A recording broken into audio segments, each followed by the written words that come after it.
श्रोत्यांनो, आता मी तुम्हाला पुढील व्यक्तिमत्त्वाची ओळख करून देते.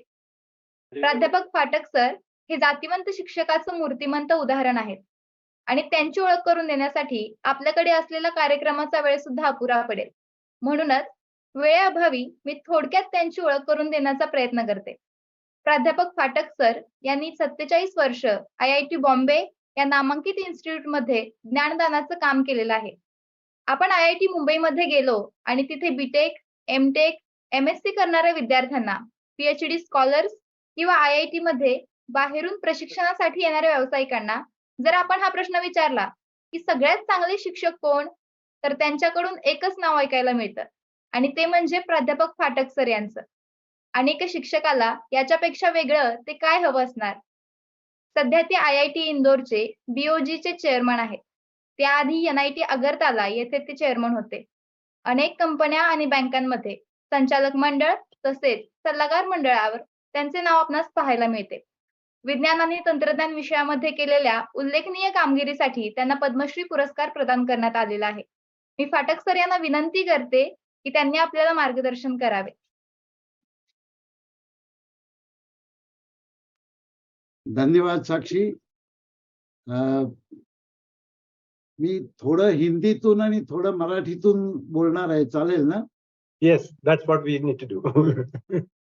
So to begin with, मला सगळ्यात पहिले आभार मानायचे माझे मित्र विजय खरे आणि अनुराधा खरे. वगैरेवाले येणार आहेत का? एक अत्यंत उपयोगी कार्यक्रम राबवल्याबद्दल. प्रदीप पायचल हे माझे जुने मित्र आहेत, त्यांचे आभार मी काही मानत नाही, पण त्यांनी मित्रत्वाच्या हक्काने मला इथे आवर्जून बोलावलं, याबद्दल धन्यवाद. 11:30 आमचं हे सुरू झालं. बाकी सब लोग प्लीज म्यूट पे रखिए, बाकी सब लोग अपना सिस्टम म्यूट पे रखिए please. Thank you. Thank you. तो मुझे बड़ा अच्छा लगा, मैंने आपके डिबेट कंपटीशन को भी सुना, ध्यान से सुना, और विद्यार्थी और विद्यार्थिनियों ने इतना सुंदर कार्यक्रम किया, बड़ा अच्छा लगा मुझे. सबसे ज्यादा अच्छा इस बात का लगा कि आपके स्कूलों में एक स्कूल मेरे मध्य प्रदेश के निमाड़ जिले में है, लेपा का रामकृष्ण सारदा निकेतन.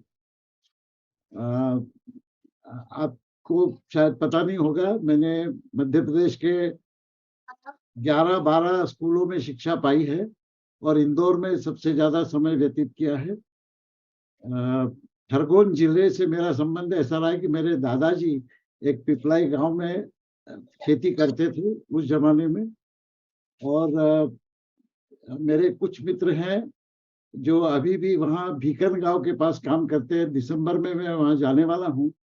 मैंने अभी गूगल मैप पे देखा कि ये जो लेपा है वहाँ से करीब 50 किलोमीटर 1-1.5 घंटे में जा सकता हूँ. तो हो सकता है कि दिसंबर और जनवरी के समय में मैं उचित रूप से लेपा आ जाऊं और प्लीज मेरे मित्रों को मिलूंगा. वहाँ से पास में एक और इंजीनियरिंग कॉलेज है भोरावा में, उनसे भी हमारे काफी संबंध रहे हैं. तो बड़ा अच्छा लगा आप सबसे मिलकर और बात करके. मेरे कई मित्र महाराष्ट्र के स्कूलों से हैं. उम्मीद करता हूं कि उन्हें मेरी हिंदी समझ में आ जाएगी. मैं मराठी में भी बताऊंगा. मैं आज आपसे जिस विषय में बात करना चाहता हूं उसका नाम मैंने रखा है स्क्रैच सोडून सगळे काही. स्क्रैच के ऊपर तो आपने बहुत काम किया है, उसके बारे में सुना भी है, बोला भी है. तो स्क्रैच के बारे में मैं ज्यादा कुछ नहीं कहूंगा. इतना ही कहूंगा कि स्क्रैच का जो निर्माण हुआ था, जो मिचेल रेस्निक, यास्मीन कफाई और जो MIT लैब में काम किया था, उनमें से प्रोफेसर यास्मीन कफाई दिसंबर के महीने में एक कॉन्फ्रेंस के लिए हैदराबाद आने वाली हैं. तो उनसे मैं इस विषय पे बात करूंगा. अगर हो सके तो एक 15-20 मिनट के लिए आप लोगों से उनकी गुफ्तगू करवाऊंगा. That'd be wonderful. एक बात जो मुझे कहना जरूरी है कि वो स्क्रैच ये अंग्रेजी में होना चाहिए कि मराठी में होना चाहिए, इसके बारे में काफी चर्चा हुई अभी। और करीब करीब सभी विद्यार्थियों की यह मान्यता दिखती है मुझे कि स्क्रैच की मूल भाषा अंग्रेजी है। ये बिल्कुल गलत है। आप अगर स्क्रैच यूज करते हैं, उपयोग करते हैं, तो उसमें आप अलग अलग भाषाओं का प्रयोग कर सकते हैं। हालांकि उसमें हिंदी नहीं है, मराठी भी नहीं है, लेकिन उसमें बांग्ला है और उसमें जर्मन है, उसमें जू है, हिब्रू लैंग्वेज है, उसमें अरबी है। और आप उस भाषा को क्लिक करने से आप जो भी इंस्ट्रक्शन देते हैं, जो कंट्रोल ब्लॉक्स हैं, जो जो ब्लॉक्स हैं, उनके नाम सब उस भाषाओं में आते हैं। एक बात का ख्याल रखिए कि दुनिया भर में मातृभाषा में शिक्षा को सबसे प्रभावी समझा जाता है। तो भले आपकी मातृभाषा मराठी हो या हिंदी हो, शुरुआत की शिक्षा उस भाषा में लेना ये सबसे अच्छी बात समझी जाती है। अंग्रेजी से मेरी कोई दुश्मनी नहीं है। 50 साल मैंने अंग्रेजी में ही पढ़ा है और अभी भी अंग्रेजी में पढ़ाता हूँ। लेकिन मातृभाषा में सीखने से जो अधिक प्रगति होती है वो दूसरी भाषाओं में नहीं होती। मेरी यह कोशिश रहेगी आज के आपके इस अवसर के कारण कि स्क्रैच को भारतीय भाषाओं में भी जल्दी से जल्दी उपलब्ध करा दिया जाए। और इस बारे में मैं यास्मीन कफाई प्रोफेसर से चर्चा करूंगा और इस बारे में कुछ काम करूंगा। Thank you. तो जैसा मैंने कहा कि मैं स्क्रैच छोड़ के बाकी सब विषयों पे आपसे बात करना चाहता हूँ। विषय तो वैसे बहुत है, लेकिन जो दुनिया में सीख मिलती है हमें, वो खाली शिक्षकों से मिलती है ये जरूरी नहीं है। तो इस सिलसिले में मैं आपको 3 कहानियां सुनाऊंगा। उनमें से 2 हिंदी में बताऊंगा, उसमें से दूसरी कहानी मैंने मराठी में एक जगह कही है, उसका मैं संदर्भ दूंगा तो केवल मराठी जानने वाले लोग उस कहानी को सुन सकेंगे। और तीसरी कहानी जो है मैं मराठी में कहूंगा। हो सकता है कि मेरे लेपा के मित्रों को कुछ कठिनाई हो, लेकिन उतनी मराठी वो शायद समझ जाएंगे, कम से कम मतदार समझ जाएंगे। सर्वप्रथम शिक्षा के बारे में मैं एक चीज कहूंगा। एक बड़ी अच्छी बात आप में से किसी ने कही थी डिबेटिंग कंपटीशन में, मराठी में कही थी, शिकवणारा तज्ञ पाहिजे आणि शिकणाऱ्याला चिकाटी पाहिजे। बहुत अच्छे शब्द प्रयोग है ये। जो सिखाने वाला तज्ञ होना चाहिए, उसको जानकारी होनी चाहिए, और सीखने वाला जो है उसमें लगन होनी चाहिए, चिकाटी होनी चाहिए। तर ह्याच्यात मी एवढंच म्हणेन, एक शब्दाने शिक्षक आणि शिकणारा या दोघांचं वर्णन करता येतं। तळमळ पाहिजे, शिकवणाऱ्याला शिकवण्याची तळमळ पाहिजे, शिकणाऱ्याला शिकण्याची तळमळ पाहिजे, तरच शिक्षण चांगलं होतं। असो, पहली गोष्ट मी जी तुम्हाला सांगणार आहे, सॉरी मैंने आपको बोला यहाँ हिंदी में बताऊंगा। ये कहानियां नहीं है, ये मेरे जीवन में घटित कुछ अनुभव हैं। और इससे मैं आपको ये कहना चाहता हूं कि शिक्षा केवल शिक्षकों से या स्कूलों से नहीं मिलती है। हमारे चारों तरफ जो समाज में लोग रहते हैं, हम जिनसे मिलते हैं, हम जिनसे बात करते हैं, हमारे कुटुंबी, सभी से हम हर एक से शिक्षा ले सकते हैं। ऐसी एक शिक्षा, मुझे बहुत बढ़िया शिक्षा मिली बचपन में। उस समय मेरे 11 स्कूलों में से मैं, रायपुर नाम का शहर है, उस समय मध्य प्रदेश में था, छत्तीसगढ़ में है, वहां मैं पढ़ता था। मेरे पिताजी का तबादला हुआ करता था। तो 8वीं के आखिरी 3 महीने में ही जगदलपुर से रायपुर तबादला हुआ था। और 8वीं की कक्षा की पढ़ाई में अच्छा था। पढ़ाई में एक जो प्रश्न पत्रिका हुई 9वीं के शुरुआत में, उसमें गणित विषय में मुझे 96 नंबर मिले और मैं पहला आया था क्लास में। मैं बड़ा खुश हुआ। वो उत्तर पत्रिका लेके मैं घर आया और मेरी माँ को बताया वो पत्रिका। वो भी बड़ी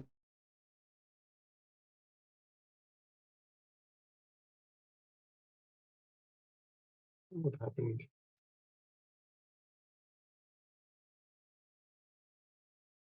बड़ा बुरा लगा। मैंने कहा, आई मैं क्लास में पहला आया हूँ। जैसे ही मैंने ये शब्द कहे तो मेरी माँ के चेहरे से हंसी गायब हो गई। थोड़ा गुस्से चेहरा दिखा और उन्होंने कस के मुझे एक चांटा मारा जोर से। मैं दुनिया में शायद पहला ऐसा जोकर हूँगा कि जो 96 नंबर लेने के बाद भी जब मैंने उनसे कहा कि भाई मैं पहला आया हूँ क्लास में, तो उन्होंने जोर से चांटा मारा मुझे और पूछा कि मैंने तुमसे ये पूछा कि तुम पहले आए हो या 5वें आए हो या 10वें आए हो या आखिरी आए हो? मैंने तुमसे खाली इतना पूछा कि 100 में से तुम्हारे 4 नंबर कहाँ गए? अगर तुम कक्षा में आखिरी आते और तुम्हारे 30 नंबर ही मिलते तो भी मैं तुमसे यही पूछती कि तुम्हारे 70 नंबर कहाँ गए? वो चाटा खाने के बाद मैं तो रो रहा था, मुझे बड़ा बुरा लगा था, लेकिन उसके बाद में जब मैंने सोचना शुरू किया कि मेरी माँ मुझे क्या कहना चाहती, तो मेरी माँ मुझे ये कहना चाहती थी कि तुम दूसरों से अच्छा या बुरा करते हो, इससे मुझे कोई सरोकार नहीं, लेकिन तुम अपने आप से जितना अच्छा कर सकते हो, क्या तुमने वो किया या नहीं, ये मैं जानना चाहती हूँ। तो देखिए, ये बहुत बड़ी सीख है।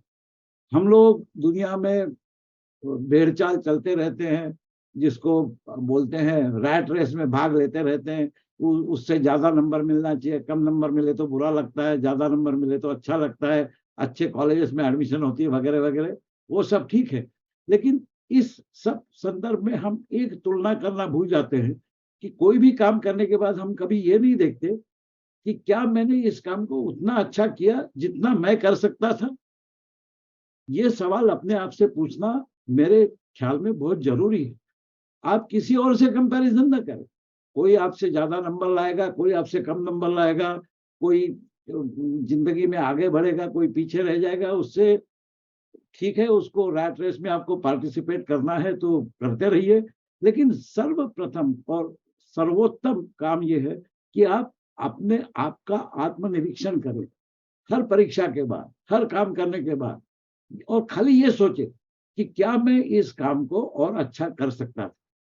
और मैं आपको बताता हूँ कि ये जब भी आप सवाल अपने आप से पूछेंगे, उस सवाल का उत्तर हाँ ही होगा।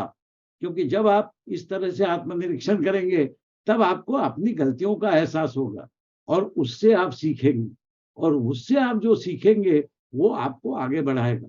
दूसरों से कंपैरिज़न करके आप आगे नहीं बढ़ सकते दुनिया में। अपने आप से कंपैरिज़न करना सीखिए। ये सीख मुझे मेरी माँ से मिली।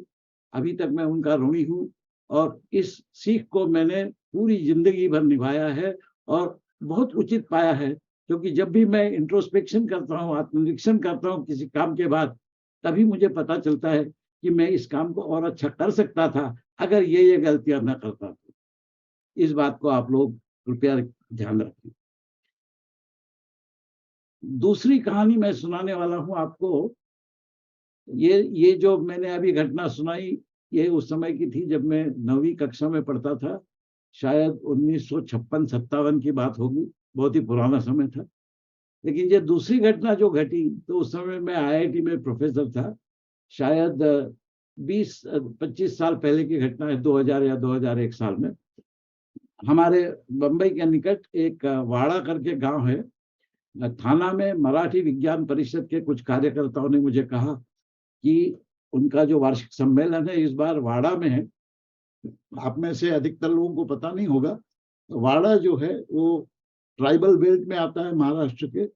बहुत सारे आदिवासी जनता वहाँ रहती है और मुझे जो बुलाया गया था, मुझे बोला गया था कि ये इंफॉर्मेशन टेक्नोलॉजी जो है उसके बारे में आप क्या मराठी में स्कूल के बच्चों को समझाएंगे? तो मराठी में माहिती तंत्रज्ञान, ये मराठी में तो मैंने कहा कि मैं कभी बोला नहीं हूँ।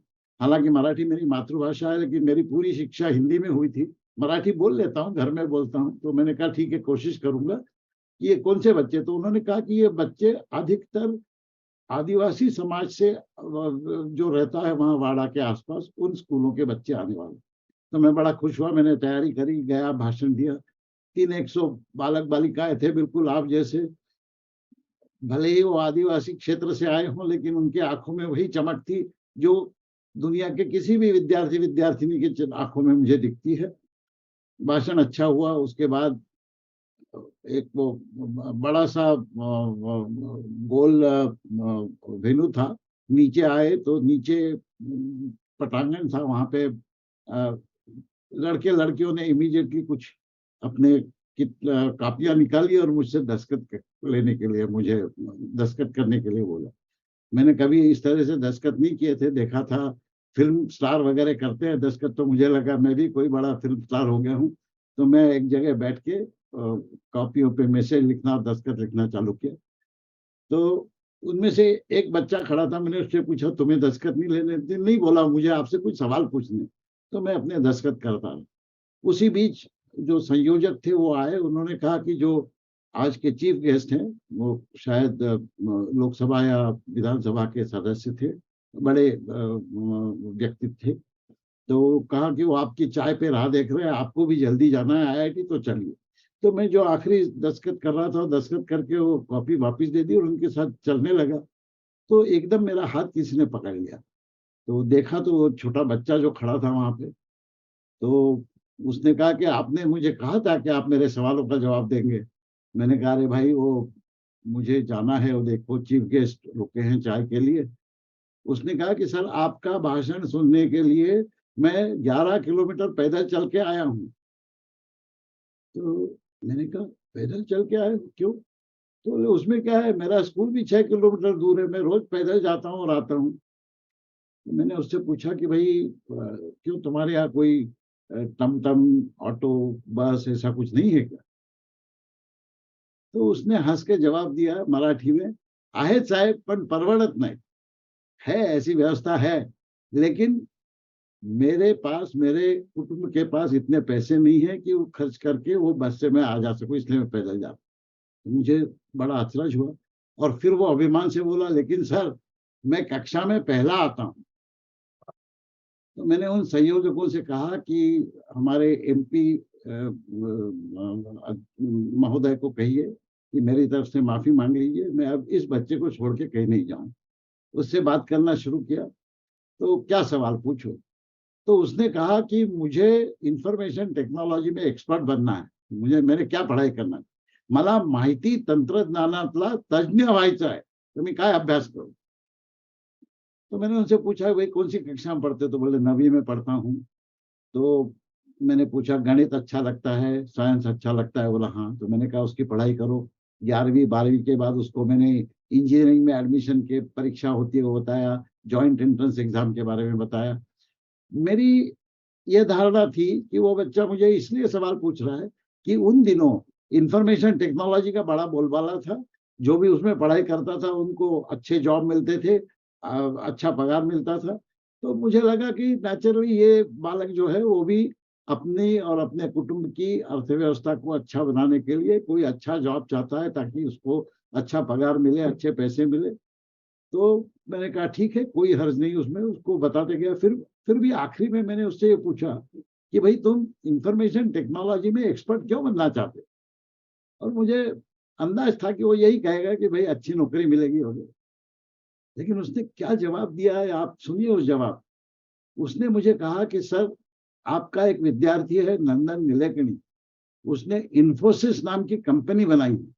मैंने कहा हाँ, मैं उससे बड़ी कंपनी बनाना चाहता हूं।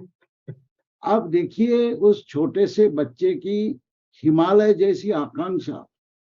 9वीं कक्षा में पढ़ता था, आप ही जैसा था, कोई अलग नहीं था, साधारण आदमी, मराठी में पढ़ता था, उसको अंग्रेजी नहीं आती थी। इंफॉर्मेशन टेक्नोलॉजी और डिजिटल टेक्नोलॉजी के बारे में न उसके स्कूल में कोई व्यवस्था थी, न उसके शिक्षकों को कोई ज्ञान। लेकिन उसमें इतनी लगन थी, इतनी ईर्ष्या थी, इतनी ऊर्जा थी कि वो पढ़ाई करना चाहता था। और क्यों पढ़ाई करना चाहता था? कि दुनिया में एक बड़ी कंपनी की स्थापना करेगा आगे जा। ये जो एस्पिरेशन है, ये जो आपकी दिल की चाह है, ये बड़े सपने देखने की इच्छा है, उसे कभी भी मत छोड़िए। हमारे राष्ट्रपति दिवंगत माननीय डॉक्टर अब्दुल कलाम ने कहा था कि बड़े सपने देखिए, हिमालय जैसे सपने देखिए जरूर, क्योंकि बड़े सपने देखने से ही आपके हाथों से शायद कुछ बड़ा काम होगा। हो सकता है आप हिमालय न चढ़ पाए, लेकिन सह्याद्री के कलसुबाई पे तो आप चढ़ ही जाएंगे। अगर आपने सपने छोटे देखे तो आप एक अरावली की टेकड़ी पर भी नहीं चढ़ पाएंगे मुश्किल से। तो इसलिए सपने हमेशा बड़े देखिए। और उस बालक की आंखों की चमक आज तक मेरे सिर में गूंजती है। 2000 साल के बाद में मैंने उस और उस जैसे अनेक आप जैसे विद्यार्थियों के लिए हालांकि कॉलेज के विद्यार्थियों के लिए, क्योंकि मैं IIT में पढ़ाता था, एकलव्य प्रोजेक्ट शुरू किया और शिक्षकों को और विद्यार्थियों को इंटरनेट द्वारा शिक्षा देने की कोशिश की आगे। ये जो कहानी मैंने बताई है आपको अभी, वो एक मराठीतून माहिती तंत्रज्ञान, इस पर एक हमारे मित्र है, उन्होंने एक कार्यक्रम आयोजित किया था जहां एक मराठीतून माहिती तंत्रज्ञान के ऊपर एक जो किताब लिखी थी उसका अनावरण चीफ मिनिस्टर ने किया था। उस समय मैंने एक भाषण दिया था, मैं खुद नहीं जा पाया, लेकिन उसका एक YouTube पे रिकॉर्डिंग है। मैं प्रदीप आयचर साहब को या इसके आपके कमेंट्स में वो क्या बोलते हैं, एक लिंक उसको भेज दूंगा। आप में से अगर किसी की इच्छा हो तो आप आगे जरूर देखिए। Sure, we will do that. तीसरी कहानी मित्रों मैं आपको जो सुनाना चाहता हूँ, उससे जो मुझे सीख मिली, बहुत महत्वपूर्ण सीख थी आगे दुनिया में आगे बढ़ने के लिए, कि ये पैसों के बारे में सीख, पैसों का व्यवहार कैसा होना चाहिए इसके बारे में। तो इतनी बढ़िया सीख शायद किसी दूसरे अनुभव से मुझे नहीं मिली। ये 1970-71 की घटना है। ये कहानी मैं मराठी में कहूंगा। मेरे लेपा के मित्रों को कोई कष्ट तो नहीं मराठी में सुनने से? There will be a translator there who will translate into Hindi. Okay okay. तर मित्रांनो, ही गोष्ट घडली नागपूर नावाच्या शहरात 71-72 सालची गोष्ट आहे। माझे एक मित्र आहेत पांगारकर म्हणून, त्यांच्या लग्नासाठी म्हणून मी तिथे गेलो होतो। रात्रीच्या गाडीने मुंबईहून गेलो, नागपूरला ती पहाटे पहाटे पोहोचले आणि माझे एक दुसरे मित्र आहेत कुलकर्णी म्हणून, त्यांच्या घरी मी राहणार होतो। त्यांचा पत्ता वगैरे माझ्याकडे होता। सकाळी 5:30-6 ला तिथे फक्त सायकल रिक्षा असे उभे होते ओळीने। मी त्यांच्यापैकी कोणाला तरी विचारलं, ते म्हणाले ठीक आहे, थोडी भावाबद्दल बोलणी झाली तर तो म्हणाला 1 रुपया घेईन। ठीक आहे, बसलो रिक्षात, घरी पोहोचलो आणि माझ्या खिशात 10 रुपयाची नोट होती, ती मी काढून त्या रिक्षावाल्याला दिली। तो हसून म्हणाला, साहेब सकाळी सकाळी माझ्याकडे कुठे सुट्टे पैसे आहेत? तर म्हटलं की अरे पण माझ्याकडेही नाहीत। मग त्याने बघितलं समोर, तो म्हणे तुम्ही ह्या घरात राहणार ना, मग तुम्ही तिथे जाऊन विचारा ना, त्यांच्याकडनं 1 रुपया घ्या। अरे म्हटलं मी पहिल्यांदा त्यांच्याकडे जातोय, गेल्या गेल्या मी त्यांच्याकडे 1 रुपया मागणं हे बरोबर दिसेल का? तर तो म्हणाला मग काय करायचं? म्हणे माझ्याकडे तर सुट्टे नाही, मग तुम्ही इथे राहताय ना, ठीक आहे म्हणे, मी तुम्हाला सुट्टे मिळाले की आणून देतो। मी थँक्यू म्हटलं त्याला आणि मी गेलो घरात। घरी जाऊन आंघोळ केली, लोकांना भेटलो वगैरे ते, आणि तास दीड तासांनी मी जरा चुळबुळ करायला लागलो। माझ्या मित्राचा भाऊ होता पाठा, म्हणून त्याला विचारलं का रे कोणी आलं होतं का नाही? मग त्यांनी मला विचारलं का, कशासाठी चौकशी करतोय? नाही रे म्हटलं, एक सकाळी रिक्षावाला मला इथे सोडून गेला, तो मला सुट्टे पैसे आणून देणार होता। तुम्हाला सुट्टे पैसे किती? म्हटलं त्याला 10 रुपयाची नोट दिली, 1 रुपया त्याला द्यायचा होता, 9 रुपये तुम्हाला परत देणार होता। तर त्यांनी कपाळावर हात मारला, म्हणे काय म्हणे मूर्ख माणूस आहे तू, IITतला प्राध्यापक शोभतोस म्हणे। अरे म्हणे तू बाहेर गावाहून आलाय त्याला माहिती आहे, तू लग्नासाठी आलाय त्याला सांगितलंय, 2 दिवसांनी तू परत जाणार आहे त्याला माहिती आहे, तुझ्याकडे त्या रिक्षाचा नंबर नाही, त्याचं नाव नाही, त्याला काय वेळ लागलाय का? तो कशाला येईल परत तुला पैसे द्यायला? ते म्हटलं नाही, म्हटलं माणूस तर चांगला वाटला होता। अरे म्हणे विसर म्हणे, ते गेले तुझे। झालं 3 तास गेले, 4 तास झाले। 4 तासानंतर दारावर टकटक आली आणि तो रिक्षावाला तिथे उभा होता। म्हणजे तुमच्याकडे कोणी पाहुणे आलेत, मला बोलावण्यात आलं। मी त्याला पाहून एकदम प्रसन्नपणे हसलो। त्याने 9 रुपये मला परत दिले आणि तो म्हणाला, साहेब माफ करा, मला उशीर झाला, मी इथनं परत जाताना मला एका बाईला अर्जंटली हॉस्पिटलमध्ये न्यावं लागलं, ते 5 किलोमीटर लांब होतं। त्यांना मी तिकडे घेऊन गेल्यानंतर मी तिकडेच भाडी मिळाली, ती फिरत राहिलो आणि इकडे यायला मला वेळ झाला नाही, म्हणून मला उशीर झाला, माफ करा, हे तुमचे 9 रुपये। मित्रांनो, तुम्ही सांगा किती चांगली गोष्ट त्या साध्या रिक्षावाल्याने केली। मला 1 रुपया ठरलेलं भाडं आहे माझं, तेवढंच मी घेणार, उरलेल्या 9 रुपयांवर माझा काही हक्क नाही। त्याच्यासाठी 5 किलोमीटर मला रिक्षा चालवून जावं लागलं परत द्यायला, तरी मी जाणार। हे जे डिसिप्लिन आहे ना, ज्याला मी फिड्युशियरी डिसिप्लिन म्हणतो, हे डिसिप्लिन तुम्ही आत्तापासून अंगीकारलं पाहिजे। जगामध्ये जेव्हा तुम्ही मोठे व्हाल तेव्हा असे अनेक प्रसंग येतील जेव्हा तुम्हाला अशी उगाच संधी मिळेल की कुठले तरी पैसे दुसऱ्या कोणाचे तरी ते आपल्याला मिळतायत, फुकट मिळतायत. अशा वेळेला ही गोष्ट लक्षात ठेवा. जे तुमचं आहे, जे तुम्ही कमावलेलं आहे, तेच फक्त तुमचं आहे. जे इतरांचं आहे ते तुमचं नाही. आणि ते इतरांपैकी कोणाचं आहे जर तुम्हाला माहिती असेल तर ते त्याला देणं हे तुमचं कर्तव्य आहे. पैसे जरूर कमवावे, श्रीमंत व्हावं, गरिबीत काहीही चांगुलपणा नाही. पण श्रीमंत व्हावं, you must earn your wealth legally and ethically. एक पैसा सुद्धा तुमच्या श्रमाच्या व्यतिरिक्त तुम्ही मिळवलेला नाही पाहिजे. तरच तुमचं आयुष्य खऱ्या अर्थाने सुखी होईल आणि समृद्ध होईल. तर मित्रांनो, माझ्याकडे फक्त अशाच गोष्टी आहेत, बऱ्याच अशा गोष्टी मी सांगत असतो, गोळा करत असतो. अशा अनेक गोष्टींमधनं मी पण शिकलो. आणि तुम्ही पण हे लक्षात ठेवा की शिक्षण हे तुमच्या शाळांमध्ये होतं ते महत्वाचं आहेच. स्क्रॅच असो किंवा इतर असो, गणित असो, सायन्स असो, सोशल स्टडीज असो, इतिहास असो, काही असो, ते तर नीट शिकाच तुम्ही. पण त्याच्याशिवाय जगण्याबद्दलच्या चांगल्या गोष्टी जगातल्या प्रत्येकाकडनं शिका. आणि मी तुम्हाला निश्चितपणे सांगतो की तुमच्या आजूबाजूला जी लोक आहेत, तुमच्या कुटुंबातले जे लोक आहेत, त्यांच्याकडनंच तुम्हाला अशा गोष्टी शिकायला मिळतील. यांनाच आपण संस्कार म्हणतो. आणि चांगले संस्कार हे आत्तापासनं होणं हे अत्यंत गरजेचं आहे. तुम्ही खूप शिका, खूप मोठे व्हा, पण चांगले मनुष्य व्हा. हे सगळ्यात महत्वाचं आहे माझ्या मते. स्वतःला पुढे पुढे न्या, उत्तुंग स्वप्न बघून भरारी मारा, पण त्याचबरोबर इतरांना विसरू नका. जितक्या लोकांना तुमच्या बरोबर घेऊन जाता येईल तितक्या लोकांना घेऊन जा. एवढंच मी तुम्हाला सांगू इच्छितो. धन्यवाद. मनापासून धन्यवाद सर. मराठीतल्या दोह्याप्रमाणे जे का रंजले गांजले त्याची म्हणी, जो आपले तोची साधू ओळखावा, देव तेची ती जाणावा. प्रत्येक क्षणातून आपण कसं शिकू शकतो या गोष्टीबद्दल आम्हाला सांगितल्याबद्दल मनापासून धन्यवाद सर.